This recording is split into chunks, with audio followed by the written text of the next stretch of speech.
Hey everyone, welcome to The Explainer. I am so glad you're here. Today, we're diving into a pretty mind-blowing idea about human health and how we age.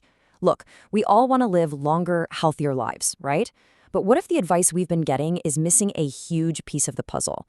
We're going to check out a brand new scientific model that could literally flip the script on how we think about staying young and healthy. So think about this for a second. What if the ultimate anti-aging tool isn't some expensive new supplement? What if it's not spending lonely hours grinding away on a treadmill or doing a miserable gym routine? What if the real secret to a long, vibrant life is actually something incredibly fun, deeply human, and probably happening on a dance floor right near you? Here's how we're breaking this down today. First, the current exercise problem. Second, the THD longevity hypothesis. Third, why social dancing actually works. Fourth, validating the theory. Fifth, proving the hypothesis wrong. And finally, real-world longevity implications. Let's get right into it. Okay, part one, the current exercise problem, treating the body like isolated parts. For decades, the old way has basically treated the human body like a car engine. You think your heart needs work, so you do some cardio, or your arms are weak, so you lift weights. We exercise these separate body parts. But here's the reality check. As we get older, our bodies don't just break down in one specific spot. They wear down across multiple systems, all at the exact same time. Honestly, our current fitness routines just don't match up with how human bodies actually age. Scientists actually call this full body wear and tear systemic drift. It sounds super complicated, but it's really simple in plain English. Mobility decline just means you're losing your balance and slowing down. Cognitive narrowing, that's just a fancy way of saying your thinking or memory gets a bit slower. Then you have social isolation, which means feeling lonely, and that's actually a massive health risk. Finally, there's rhythmic dysregulation, which basically means losing your body's natural timing and coordination. Aging attacks all of these areas at once. So why in the world are we trying to fight back with workouts that only target one thing at a time? Moving on to part two, the THD longevity hypothesis, a new model for healthy aging. This brings us to a huge paradigm shift called Triune Harmonic Dynamics, or THD for short. This is a scientific model developed by researcher, inventor, and author Kevin L. Brown. What Brown's work shows is that to really put the brakes on aging, our bodies absolutely need integrated activities. That means doing things that challenge multiple body and brain systems at the exact same time, rather than just doing those isolated single-focus exercises. Now, check out this data. This is the Longevity Coherence Index. Basically, it's a score of how well an activity protects your whole body and brain.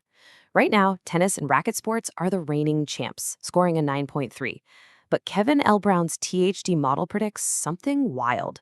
It suggests that when you measure all of our health systems together, so your brain, body, and social health, social dancing is actually going to beat tennis, scoring a near-perfect 9.8. Which brings us to part three, why social dancing works. Integrating the body, brain, and community. It really all comes down to that word, integration.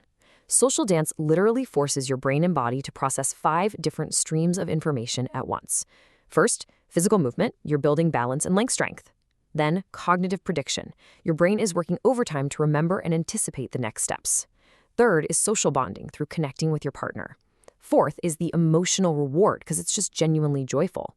And fifth is rhythmic timing, syncing your movements up to the beat of the music. It is an absolutely incredible full system workout. And this completely solves a massive problem we all face. You know why most people quit exercising? It's not because they don't know it's good for them. It's because of bottlenecks. The routines get super boring, there's zero social reward, and working out alone can be incredibly lonely. But the dance response naturally fixes all of that. The music, the feedback from your partner, the feeling of actually belonging to a group, and the pure emotional fun make you want to keep coming back. You stick with it simply because you love it. Let's jump into part 4, validating the theory, testing the claims in the real world. So to prove this hypothesis, researchers need some very strict ways to test it out in the real world. Step 1 is head-to-head testing.